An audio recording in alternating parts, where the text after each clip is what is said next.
সবার অনেক অনেক রিকোয়েস্টের একটা ভিডিও আপনাদের সঙ্গে শেয়ার করলাম। প্রথম প্রশ্ন ছিল, আমি কি টিচার? হ্যাঁ, আমি টিচার। আমি প্রাইমারি স্কুলের টিচার, তাই আমি অনেক ধৈর্যশীল। তারপরে হচ্ছে আরেক প্রশ্ন, আমি কিভাবে এত কিছু আমার চাকরি, পেজ, সংসার সব কিছু মেনটেন করি, তাই জানতে চেয়েছেন। তো চেষ্টা করব আপনাদের সামনে একটু হলেও তার তুলে ধরার জন্য। সকালবেলা রেডি হয়ে এই যে বাবুসোনাকে নিয়ে বের হয়ে পড়েছি। অবশ্য সে যাবে একদিকে, আমি যাব আরেক দিকে। তারপরেও একসঙ্গে বেরোতে ভালো লাগে, এই কারণে ছেলেকে নিয়ে বেরিয়ে পড়লাম। আর এই যে বিকালবেলা বাড়িতে চলে এসেছি। এখন হচ্ছে হাত মুখ ধুবো, মাত্র ঘরে ঢুকলাম। শহরের চাকরিজীবীদের জীবন আর গ্রামের চাকরিজীবীদের জীবনের চিত্র কিন্তু এক নয়, সম্পূর্ণ আলাদা, তবে অনেক বেশি কষ্টের। এই যে বাড়িতে আসার পর হাত মুখ ধুয়ে একটু বসেছি। অবশ্য বাড়ির কোনো কাজ বাজি আমার তেমন করা লাগে না। এখানে হচ্ছে আমার মেঝো বোন, মা সবাই বসে বসে গল্প করছিল আর বিকালবেলা চা মুড়ি এসব খাচ্ছিলাম। বিকালে হাত মুখ ধুয়ে আমরা এভাবে এক জায়গায় বসে সুন্দর সুন্দর মুহূর্ত কাটাই, আর সাথে তো খাওয়া দাওয়া অবশ্যই আছে।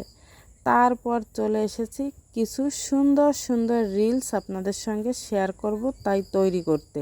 রিলস তৈরি করা হয়ে গেলে তারপরে এসেছি, স্কুলের কিছু কাজ ছিল, বসে বসে সবার সঙ্গে গল্প করছি আর কাজগুলো কিন্তু করে নিচ্ছি। কারণ টাইম টু টাইম কাজগুলো করতে হলে শুধু গল্প করলেই চলবে না। আর এই যে হচ্ছে সন্ধ্যার সময় আমার কিছু মুরগি এবং কিছু কবুতর আছে, ওদের দেখাশোনা কিন্তু বরাবর আমিই করি, তাই ওদের হচ্ছে খাবার দিতে গিয়েছিলাম। তো আমি স্কুলের কাজ সেরে মাঝে কিন্তু ছেলে কোথায় খেলতে গিয়েছে সেখানে গিয়েছিলাম, এই যে তাকে এনে বসিয়ে রেখেছি। এরপর হচ্ছে ওকে এই যে আমি পরিষ্কার করে দিচ্ছি। আমার কিন্তু ভয়েস দিতেও অনেক বেশি কষ্ট হচ্ছে, দৌড়ের উপরে থাকি। তারপরও যেহেতু এটা একটা শখ পেজ, তাই আমি পেজে অনেক কষ্ট করে কাজ করি। ছেলেকে পরিষ্কার করানোর পর এই যে তাকে এখন হচ্ছে খাবার দিব। সন্ধ্যা হয়ে যাওয়ার পর তাকে খাবার না দিলে সে একদমই স্থির থাকতে পারে না। আমি কিন্তু পেজ থেকে অনেক টাকা ইনকাম করতে পারিনি, তবে আমি একটু হলেও করেছি। আর এত কষ্ট করি কিন্তু টাকা ইনকাম করার জন্য নয়, যেহেতু আমার ইনকামের আরেকটু উৎস আছে। এইখানে হচ্ছে একদমই শখের বিষয়ে কাজ করি, তবে ইনকাম হলে যে কষ্ট করব না এমনটাও না। যদি বেশি বেশি ইনকাম হয় তাহলে এর চেয়ে আরও বেশি কষ্ট আমি করতে পারি। এবার হচ্ছে ছেলের পড়াশোনা, কবিতা আবৃত্তি এগুলো হয়ে যাওয়ার সাথে সাথে তারপর এসেছি তাকে একটু হারমোনিয়াম নিয়ে বসাতে। সব কিছু করাতে কিন্তু অনেক কষ্ট হয়, যত সহজে বলছি এত সহজে কিন্তু হয় না।